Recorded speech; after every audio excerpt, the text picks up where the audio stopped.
स्वागत है आपका कहानियां बनी रहस्य में, जहां हम आपको सुनाते हैं ऐसी कहानियां जो आपके दिल की धड़कनें बहा देंगी।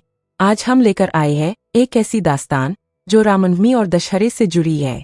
एक ऐसी रहस्यमयी कथा जिसे सुनकर आप सोचने पर मजबूर हो जाएंगे कि क्या रावण वाकई समाप्त हुआ था या उसकी परछाई आज भी हमारे बीच मौजूद है।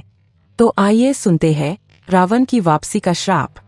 बहुत समय पहले उत्तर भारत के पहाड़ों और घने जंगलों के बीच बसा था एक गांव, देवगढ़।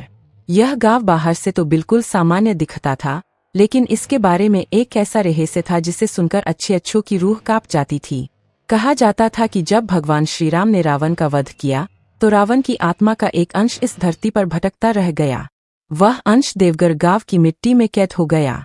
बुजुर्गों का मानना था कि हर 100 साल में एक बार रामनवमी से दशहरे तक रावण की परछाई जाग उठती है और गांव को अपने श्राप से भर देती है। गांव वाले इसे अफवाह मानते थे, लेकिन जो लोग सच्चाई जानते थे वे दशहरे की रात घरों से बाहर निकलने की हिम्मत तक नहीं करते थे। उस साल का वक्त आया। गांव के मंदिर में रामनवमी का उत्सव मनाया जा रहा था। घंटियां बज रही थीं, भजन गूंज रहे थे, दीपकों की रोशनी से मंदिर जगमगा रहा था। लेकिन जैसे ही आधी रात हुई, अचानक सभी दीपक बुझ गए। पूरे गांव में ठंडी हवा दौड़ गई। लोग घबराकर एक दूसरे का हाथ पकड़ने लगे और तभी मंदिर की दीवार पर एक भयानक परछाई उभरी। उसके 10 सुर थे। हर सिर पर एक भयावह हंसी थी। गांव वाले चीखते हुए बाहर भाग गए, लेकिन 5 युवाओं ने ठान लिया कि वे जानेंगे यह रहस्य क्या है। तहखाने का रहस्य। मंदिर के गुप्त तहखाने में वे पहुंचे। वहां सदियों पुराना एक ग्रंथ रखा था, रावण तंत्र ग्रंथ। रामनवमी और दशहरे के बीच रावण की आत्मा अपनी परछाई से लौटने की कोशिश करेगी। जो कोई इस ग्रंथ को पढ़ेगा उसकी आत्मा पर रावण अधिकार कर लेगा। जिज्ञासा से एक युवक ने पन्ना खोला। उसने मंत्र पढ़ा और तभी उसकी आंखें लाल हो गईं। उसकी आवाज बदल गई। वह बोला, मैं लंका का राजा हूँ।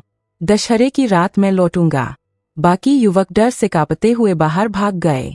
रामनवमी के बाद से गांव में अजीब घटनाएं शुरू हो गईं। कुएं का पानी लाल हो गया। पेड़ों पर राख जमने लगी। रात में हर घर में आवाज सुनाई देती, मानो 10 लोग एक साथ मंत्र पढ़ रहे हो। लोग सपनों में रावण को देखने लगे। वह कहता, दशहरे की रात मैं लौटूंगा।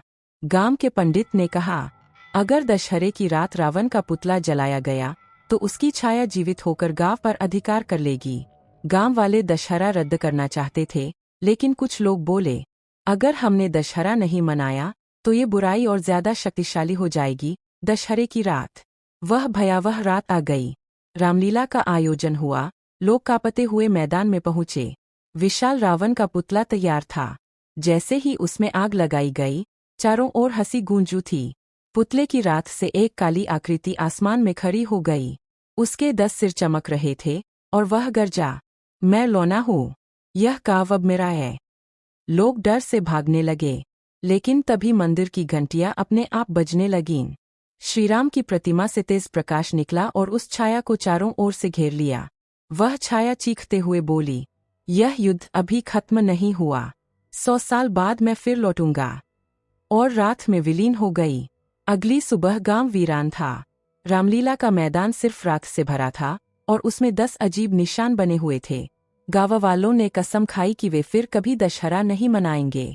आज भी कहते हैं, अगर कोई दशहरे की रात उस मैदान में जाए तो रात से आवाज आती है, मैं रावण हूँ और मैं फिर लौटूंगा।